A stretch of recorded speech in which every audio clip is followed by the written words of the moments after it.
आज मैं Kundan Kumar class 12th BSc की अंग्रेजी की बुक जो now the leaves are falling fast W.H. Auden जो रेनबो सेकेंड की बुक है उसकी आज मैं चर्चा करूँगा। इसकी पोएम की टेक्स्ट टू टेक्स्ट इसके जस्ट बाद वाले वीडियो में मैं डालूँगा कि इससे पहले कि आप W.H. ऑडेन के बारे में जान लें, ताकि इससे भी कुछ क्वेश्चंस आते हैं कि उनकी मुख्य रचना कौन कौन है उसके बारे में भी। तो फर्स्ट ऑफ ऑल हम जानते हैं W.H. ऑडेन के बारे में कि ये कौन थे, का जन्म कहाँ हुआ था। बॉर्न की मैं बात करूँ तो उनका जन्म 21 फरवरी 1907 को न्यूयॉर्क इंग्लैंड में हो गया था। डेथ की अगर मैं चर्चा करूँ तो डेथ इनका 29 सितंबर 1973 मात्र 66 ईयर्स की आयु में वियना ऑस्ट्रेलिया में इनकी डेथ हो गई थी। फादर की बात करूँ, उनके पापा का नाम जॉर्ज ऑगस्टस ऑडेन जो कि फिजिशियन थे। मदर की बात करूँ तो मदर रोज़ली ऑडेन जो कि वो trained as a missionary nurse के रूप में थी, और ये अपने माता पिता के तीसरे नंबर के संतान थे। और W.H. Odean Anglo American poet भी थे। इनका फुल नेम की अगर मैं बातें करूं तो फुल नेम इनका विंस्टन हग ऑडेन। जो इनकी एजुकेशन की बातें करूं तो ये MA इंग्लिश से लैंग्वेज से करा था, लिटरेचर से MA इंग्लिश लिटरेचर से इन्होंने MA करा था। और ये पुलिजर प्राइज़ भी 1948 में इन्होंने जीता था। अब मैं टेक्स्ट की बातें करूँ तो Winston hug Odean 1907 to 1973 who won the Pulitzer Prize in 1948 for his collection The Age of Anxiety was a versatile and intellectually vigorous poet। Winston hug Odean जिनका जन्म 1907 में हुआ, 1973 में इनकी मौत हो गई, जो कि पुलिजर प्राइज़ किस समय जीते थे 1948 में। अपनी कलेक्शन जो उनकी पोएम थी द एज ऑफ एंग्जाइटी उसी पर, जो कि एक प्रकार के बहुमुखी, जो कि वर्जाटाइल और इंटेलेक्चुअली विगोरस, जो कि बुद्धियों से भरा पड़ा बुद्धिजीवी कुशाग्र बुद्धि के पोएट भी थे। Verse dramatist, critic, translator and editor, जो कि वर्स ड्रामाटिस्ट भी थे और क्रिटिक आलोचक भी, ट्रांसलेटर भी और एडिटर भी थे। Poetry to him was a serious game which should deepen people's self-awareness, but it should in no case directly affect men's political or religious choices। Poetry से उन्होंने, पोएट्री उनके लिए खास करके क्या था, सीरियस गेम था, जिसने उन्होंने इसकी पीपल्स जो लोग थे उनकी सेल्फ अवेयरनेस की डीपली स्टडी की बात उन्होंने कही। और उन्होंने बताया कि आदमी की जो पोएट्री होनी चाहिए वो एक ऐसा होना चाहिए तो पीपल सेल्फ अवेयरनेस से डीप, बिल्कुल गहरा उसका संबंध होना चाहिए। बट इट शुड, लेकिन ऐसा ही होना भी चाहिए इन नो केस, लेकिन ऐसा बहुत कम होता है। डायरेक्टली अफेक्ट मीन्स पॉलिटिकल और रिलीजियस चॉइसेस। जनरली कोई लोग इसका आदमी की जो पॉलिटिकल और रिलीजियस चॉइसेस होती है उसी के बारे में जनरली वो लिख डालते हैं। His early poems exhibit his interest in political affairs and ideas, but his later poems are overly Christian and more personal in tone।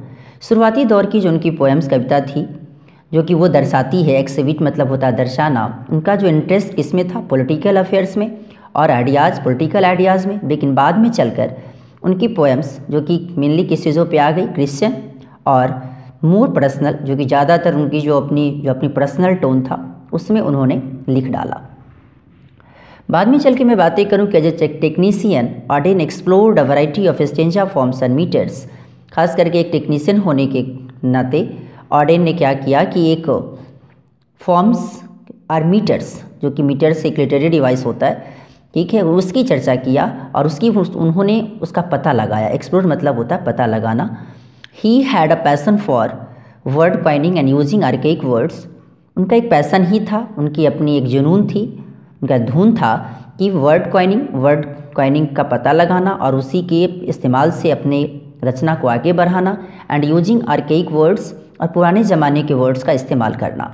Which makes him at times difficult to understand, जो कि उसे उस समय उन्हें समझने में, words को समझने में बड़ा ही मुश्किलों का सामना करना पड़ना, बड़ा कठिन होता था समझना। He left England as early as 1939 to settle permanently in the United States. उन्होंने 1939 में की शुरुआती में ही उन्होंने क्या छोड़ दिया, तो UK छोड़ा और जाके कहाँ जाकर सेटल हो गया, तो यूनाइटेड स्टेट्स में जाकर वो सेटल हो गए।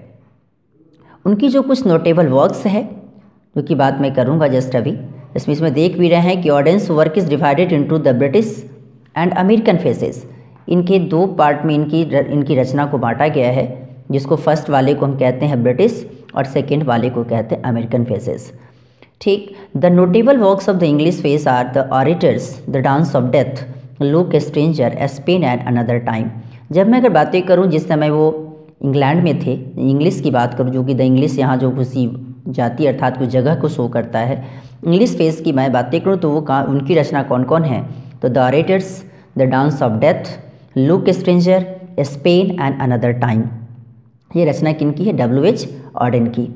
The notable works of the American phase include New Year letter, for the time being, the age of anxiety and the shield of Achilles.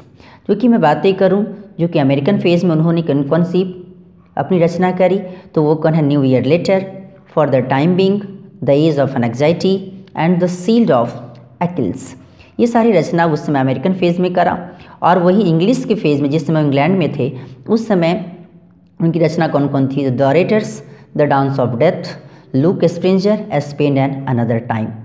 दूसरे की बात करूं जिसके बारे में अभी हम लोग पढ़ने चलेंगे, now the leaves are falling fast, क्योंकि अब सारे के सारे पत्ते बड़ी तेज़ी से गिर रहे हैं। अब इसकी जो मैं बातें करूँ तो एक प्रकार का क्या है, तो एक प्रकार की लिरिक है ये, जिसको कुछ लोग लाइरिक भी पढ़ते हैं, जो कि ये क्या होता है, तो एक प्रकार की गीत या टोन को उसको कह सकते, बोल कह सकते हैं कि now the leaves are falling fast enacts the frustration inherent in human life.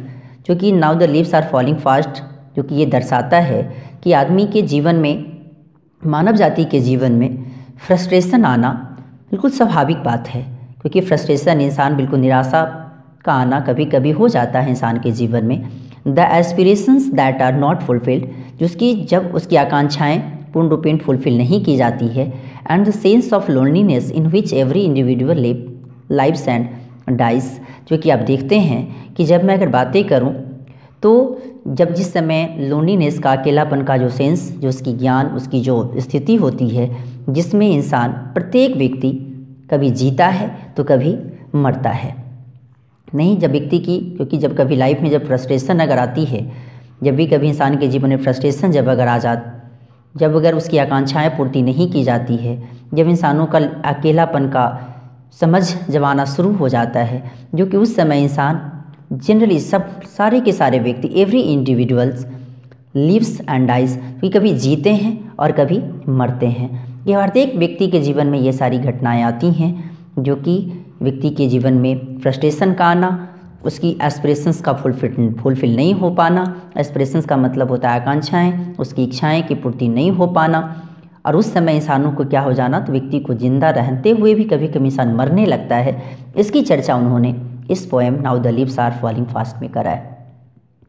और इसी के जस्ट बाद वाले वीडियो में मैं now the leaves are falling fast की टेक्स्ट टू टेक्स्ट मैं वीडियो बनाकर डालूंगा, और ये वीडियो आपको कैसा लगा इसके बारे में लाइक, सब्सक्राइब एंड कमेंट करना ना भूलें, और इसे शेयर भी करें।